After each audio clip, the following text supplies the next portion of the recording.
So Alabama walks into a nightmare in Norman, Oklahoma tonight. They fall 24-3 to the Sooners. It looks like their playoff hopes are all but over.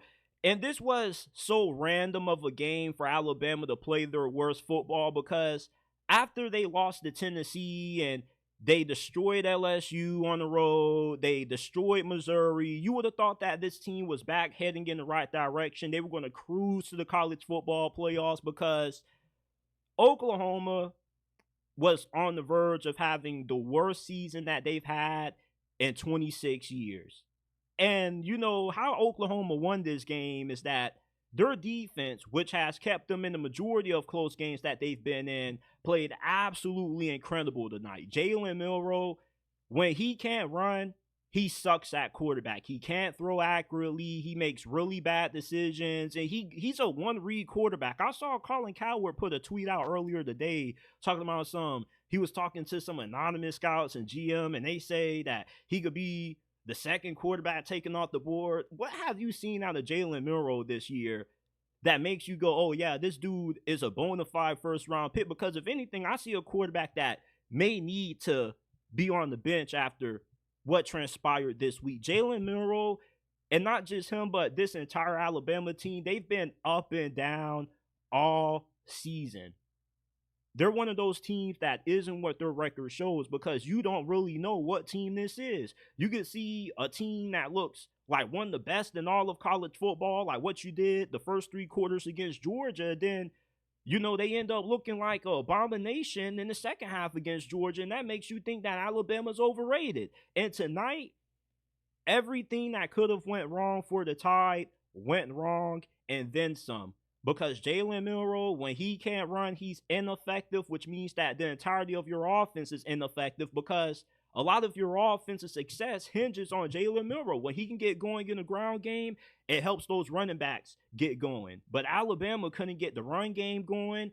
They were spamming deep passes to Ryan Williams all game long. The play calling from Alabama, Kalen DeBoer, whoever his offensive coordinator is, he needs to fire him. And if he's the one calling these awful plays, he needs to give up the play calling because for the life of me, even though there was a bullshit call on that spectacular catch by Ryan Williams, why in God's green earth are you dialing up fade routes on 4th and 2? You mean to tell me that you can't run for 2 yards? You don't have any other plays that are more efficient at picking up 2 yards? This is what really irritates me with people who call plays 3rd and 2, 4th and 2.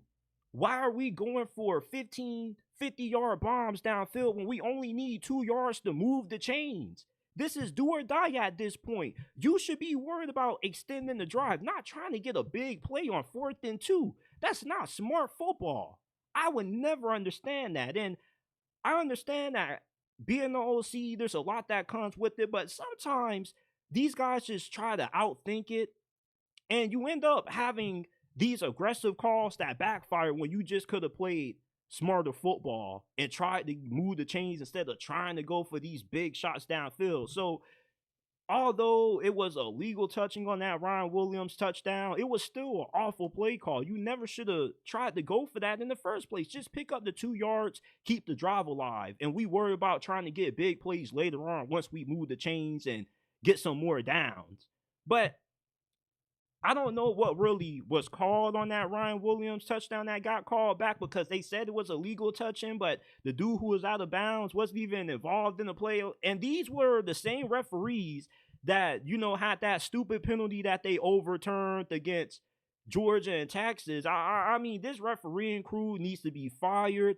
None of these dudes should ever be allowed to ref another game in college football. I don't know the names of these officials or this officiating crew, but according to the commentators, this was the same officiating crew that was calling that Texas and Georgia game a few weeks ago. So these guys obviously just don't know the rules of the game. And if you don't know the rules of the game, then you have no business being a referee. So that bad call took a touchdown off the board for Alabama when their offense really needed it the most. They've been struggling all night, and they weren't able to score a touchdown after that. They got held to 3 points. The way Oklahoma was operating on offense, you would have thought that you was watching vintage Georgia Tech barely throwing the football. We're just saying we're going to run it down your throat. And this is Alabama, by the way.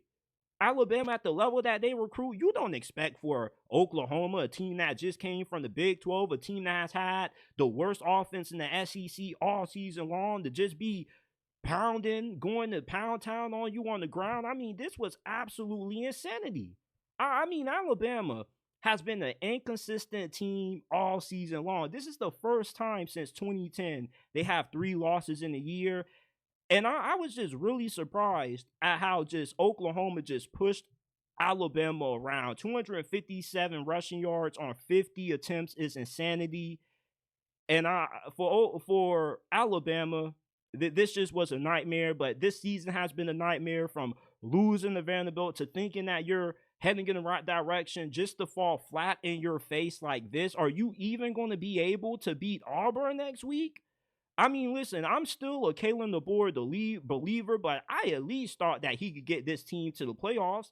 It's not like Nick Saban left this program in terrible state where they were due for a rebuild season, especially with the playoffs going from 4 to 12 teams. If it was still at 4, that's one thing, but it's 12. You would think that Alabama is a lock to get in, but man, this was a nightmare loss for the Tide.